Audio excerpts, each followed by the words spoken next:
Hello students, hope you all are safe and doing your study very well. Students, मैंने literature की एक video upload कर दी है. Hope आपने उसको देखा होगा और उससे आपको काफ़ी हेल्प मिली होगी. स्टूडेंट्स, आज मैं आपको पोएम को एक्सप्लेन करना सिखाऊंगी. So get ready and be attentive so that you may learn how to explain the poem. So let start. Students, सबसे पहले आपको दी गई लाइनों को बहुत ही अटेंटिवली पढ़ना होता है और पहचानना होता है कि वे लाइनें किस पोएम से दी गई है. Then you have to write the reference of the lines. Students, reference को हिंदी में हम संदर्भ बोलते हैं और रेफरेंस में हम उस पोएम और पोएट के नाम को लिखते हैं जिनसे उन लाइनों को लिया गया है.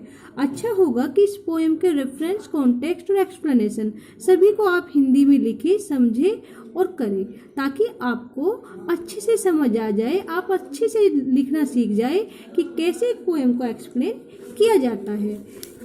So firstly we are going to the text. Students, मैं आपको बता दूं कि मैं आपको फर्स्ट स्टेंजर से पहले सेकंड स्टेंजर का एक्सप्लेनेशन करना सिखाऊंगी. सेकंड स्टेंजर का एक्सप्लेनेशन मैं इसलिए सिखा रही हूँ क्योंकि अगर आप सेकंड स्टेंजर को एक्सप्लेन करना सीख जाएंगे तो मुझे उम्मीद है कि आप इस पूरी ही पोएम को अच्छे से एक्सप्लेन कर लेंगे. Students, second, third, fourth, fifth और एक्स्ट्रा जितने भी स्टेंजर होते हैं, यदि आप उनका कॉन्टेक्स्ट लिख लेंगे तो आप पहले स्टेंजर को अपने आप एक्सप्लेन करना सीख जाएंगे. आशा करती हूँ आपको ये समझ आ रहा होगा. सो लाइन्स को पढ़ लेते हैं.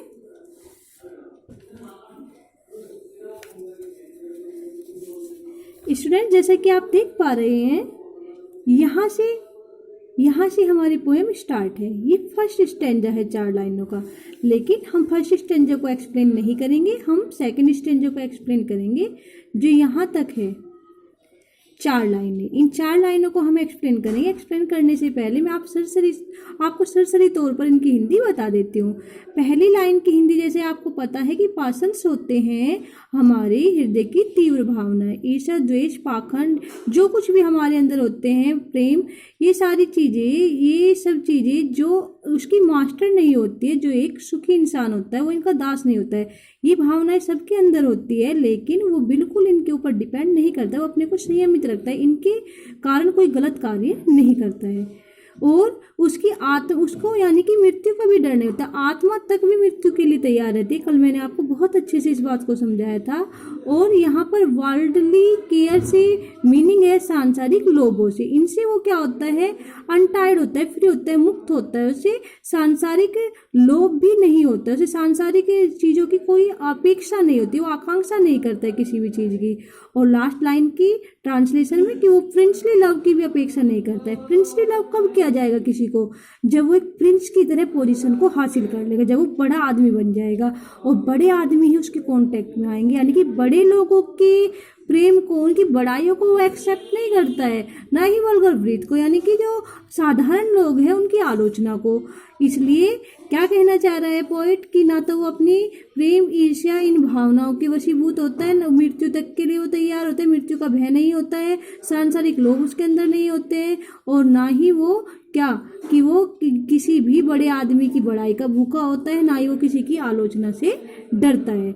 इन 4 लाइनों को आप अच्छे से दिमाग में बैठा लीजिए. उसके बाद हम चलते हैं रेफरेंस की तरफ. जैसे कि स्टूडेंट्स आप देख पा रहे हैं, ये यहाँ से पोएम का रेफरेंस स्टार्ट है. पहले हमने रेफरेंस को हिंदी में लिखा, देन हमने उसको इंग्लिश में ट्रांसलेट कर लिया. स्टूडेंट्स, ट्रांसलेशन मैंने आपको बहुत ही अच्छे से सिखाया है कि कहाँ सब्जेक्ट आता है, कहाँ पर वर्ब आती है, कहाँ क्या चीज़ें लिखनी होती है. अब आप समझ जाएंगे जब आप हिंदी को देखेंगे और इंग्लिश को देखेंगे. ये पंक्तियाँ सर हेनरी वॉटन द्वारा रचित character of a happy life से ली गई है. These line have been selected हम पोएम में टेकन यूज नहीं करेंगे, सिलेक्टेड यूज करेंगे. From the poem the character of a happy life. ठीक है. और अब लिखी किसके द्वारा गई है वो बाद में आ जाएगा. लिखने रचित के लिए composed by sir Henry Wotton. अब चलते हैं. होप आपको ये समझ आया होगा कि रेफरेंस कैसे लिखा जाता है.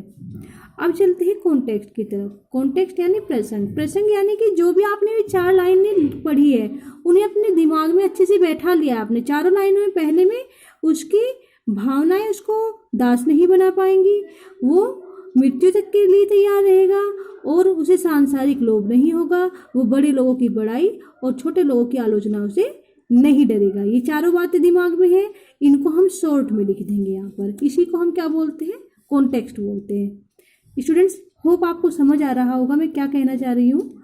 आपको छोटे में लिखना है, जैसे आपने 4 लाइनों को पढ़ा उसी तरह से छोटे में 4 ही लाइनें मान लीजिए आपको लिखनी है। अब यहाँ पर देखिए, अपने वर्णन को जारी रखते हुए, ये ही मेरा मकसद था आपको सेकंड स्टेंजा कराने का। ये तो आपने उसमें उन 4 लाइनों में कहीं पर भी नहीं देखा, लेकिन मैंने लिखा हुआ है। क्यों लिखा? क्योंकि ये सेकंड स्टेंजा है। सेकंड स्टेंजा को आप एक्सप्लेन कर रहे हैं। सेकंड स्टेंजा यानी कि वर्णन पहले भी जारी है, वर्णन तो पहले से जारी है, हम उसको आगे बढ़ा रहे हैं, तो ये लाइन हमको ऐड करनी होती है। अपने वर्णन को जारी रखते हुए कवि सभी मनुष्य के सुखी जीवन के लिए कुछ आवश्यक गुण बताता है। तो यहाँ पर अब इसकी इंग्लिश देख लेंगे। Continuing his description the poet point out some qualities essential for a happy life. कुछ गुणों को बताता है जो असेंशियल है, किसके लिए? हैप्पी लाइफ के लिए। आप इस असेंशियल को अगर यहाँ लिखते तो इसका मीनिंग होता कुछ आवश्यक गुण जो एक सुखी जीवन के लिए आवश्यक है, जो एक सुखी जीवन के लिए चाहिए। और अगर असेंशियल यहाँ पर है तो इसका मीनिंग क्या होता है कि कुछ ऐसे गुण जो एक सुखी जीवन के लिए आवश्यक है। अगर यहाँ आता तो कुछ आवश्यक गुण जो सुखी जीवन के लिए है, सुखी जीवन में चाहिए, और अगर यहाँ पर आया है तो कुछ गुण जो सुखी जीवन के लिए आवश्यक है। अब आगे आ जाएंगे, अगली लाइनों को देखते हैं। उसमें उन गुणों की बात हो रही है, उसमें आत्मसंयम होता है। किसमें होता है? जो एक संयमित व्यक्ति होता है, जो सुखी व्यक्ति होता है, उसमें आत्मसंयम होता है। आत्मसंयम आपको तुरंत दिमाग में आ गया होगा कि पैशंस पर कंट्रोल होता है, प्रेम पर, ईर्ष्या पर, लव, एंगर, इन पर उसका कंट्रोल होता है। अब यहाँ पर हम इसको लिख लेंगे इंग्लिश में, a happy person has self control. एक यहाँ पर वहाँ पर क्या था? वहाँ पर था उसमें किसके लिए यूज हुआ है? एक खुशी, जो प्रसन्नचित्त इंसान है उसके लिए। तो हम यहाँ पर हिम भी लिख सकते हैं, यहाँ पर ही हैज भी लिख सकते हैं, और यहाँ पर हम क्या लिख सकते हैं? अ हैप्पी पर्सन भी लिख सकते हैं। A happy person has self control. अब लास्ट लाइन देख लेते हैं कॉन्टेक्स्ट की। वह सांसारिक बातों में रुचि नहीं रखता है। अब इंग्लिश में देखेंगे।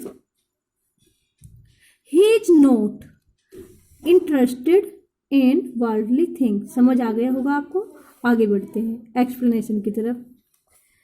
देखो, ये चीजें जो आपने कॉन्टेक्स्ट में शॉर्ट में पढ़ी, जैसे ही आपने पढ़ी आपने उसको शॉर्ट में बता दिया। अब इन चीजों को आप बहुत विस्तार से बताएंगे।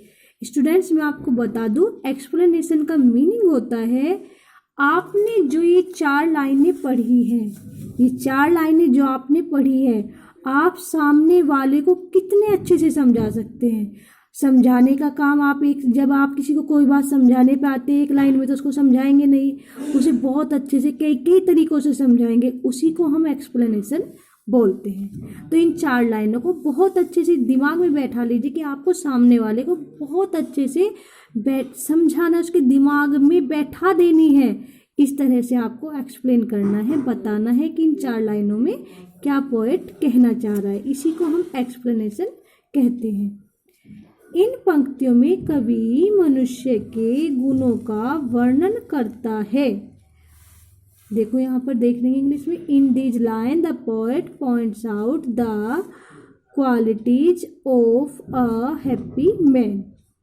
यहाँ तक आपको समझ आ गया होगा कैसे हमने इंग्लिश में ट्रांसलेट किया। और आगे देखेंगे। और कहता है कि क्रोध या प्रेम उसके कार्यों को नियंत्रित नहीं करते हैं। एंड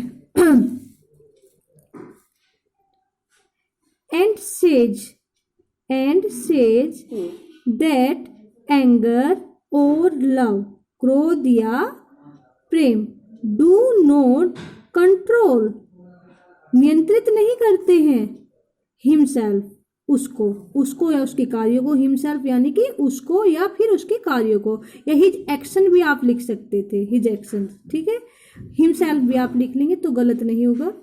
आगे देखते हैं। स्टूडेंट्स, मैं आपको पहले बता दूं कि जब भी हम एक्सप्लेनेशन करते हैं हमेशा उसको इनडायरेक्ट स्पीच में करते हैं। ये आपको ध्यान में रखना है कि जब भी आप एक्सप्लेनेशन करें तो उसको इनडायरेक्ट स्पीच में करें, क्योंकि हम पोइट के विचारों को अपने शब्दों में बता रहे हैं। कवि के अनुसार एक सुखी मनुष्य क्रोधित हो सकता है, एक सुखी मनुष्य क्रोधित हो सकता है या प्रेम में भी पड़ सकता है। देखो ध्यान से समझना क्या कहना चाह रहा है पोएट। लेकिन वह संतुलित व्यवहार करता है, गुस्सा आता है, उसे प्रेम भी आता है, लेकिन वो इस चीज को दुनिया को दर्शाता नहीं है, दुनिया पर उसे निकालता नहीं है, अपने ऊपर कंट्रोल रखता है, अपने क्रोध को पी जाता है, अपनी भावनाओं पर नियंत्रण रखता है। ठीक है, यहाँ पर अब इंग्लिश में देख लेंगे। According to the poet a happy man may be angry और बी इन लव, या फिर प्रेम में भी पड़ सकता है। बट ही बिहेव्स कामली, लेकिन वो क्या संतुलित व्यवहार करता है, वो अपने ऊपर संयम बनाए रखता है, वो अपने संयम को नहीं खोता है। आगे देख लेते हैं। उसे मृत्यु का भय नहीं होता है। ही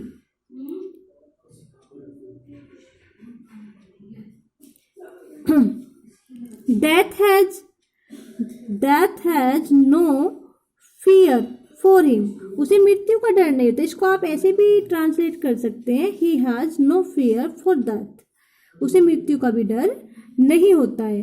आगे देखेंगे। वह सदा सत्य को स्वीकार करने को तत्पर रहता है, वह सदा सत्य को स्वीकार करने को तत्पर रहता है। अब इंग्लिश में देख लेंगे, यहाँ आ जाएंगे। He always ready to accept the truth, वो हमेशा तैयार रहता है सत्य को एक्सेप्ट करने के लिए। आगे देख लेंगे। उसे सांसारिक वस्तुओं का आकर्षण नहीं होता है। He has no आकर्षण for worldly pleasure, उसे सांसारिक वस्तुओं का कोई आकर्षण नहीं होता है, प्लेजर यानी आकर्षण। आगे आ जाएंगे। वह उस पर महान व्यक्तियों के प्रेम और साधारण लोगों की आलोचनाओं का भी कोई प्रभाव नहीं पड़ता है। देखेंगे यहाँ पर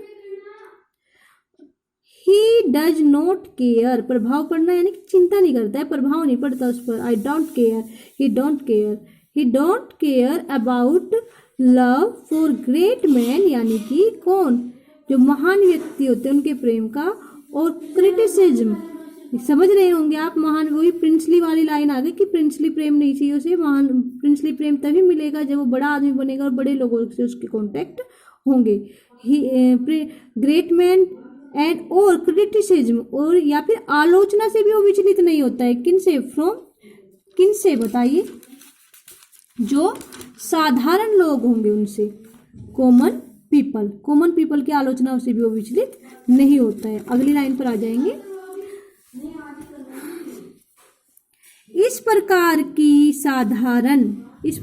साधारण भावनाओं का उस पर कोई प्रभाव नहीं होता है। ये सारी साधारण भावनाएं है, उस पर इनका कोई इफेक्ट नहीं पड़ता है। तो यहाँ पर देख लेंगे।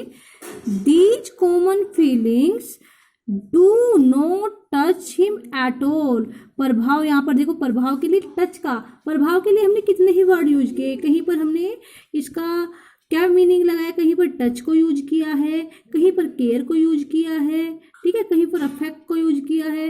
तो एट ऑल यानी कि बिल्कुल भी उस पर प्रभाव नहीं पड़ रहा है, बिल्कुल प्रभाव नहीं पड़ रहा है। अगली एंड लास्ट लाइन। कवि के अनुसार ऐसे ही मनुष्य का जीवन सुखी होगा। According to the poet the life of man, a life of such a man is sure to be happy. कवि के अनुसार क्या ऐसे ही व्यक्ति का जीवन क्या होगा, सुखी होगा, मतलब श्योर होगी उसकी लाइफ, श्योर हो जाएगी, निश्चित रूप से श्योर हो जाएगी। किस लिए? हैप्पीनेस के लिए। होप स्टूडेंट्स आपको पोएम की एक्सप्लेनेशन समझ आई होगी। हाजिर होंगे अपनी अगली वीडियो लेकर जो इंग्लिश लैंग्वेज यानी ग्रामर की होगी। स्टूडेंट्स वो वीडियो 6 to 12 सभी स्टूडेंट्स के लिए बेनिफिशियल होगी। हम आपको बिल्कुल बेसिक से टीच करेंगे। Thank you and take care.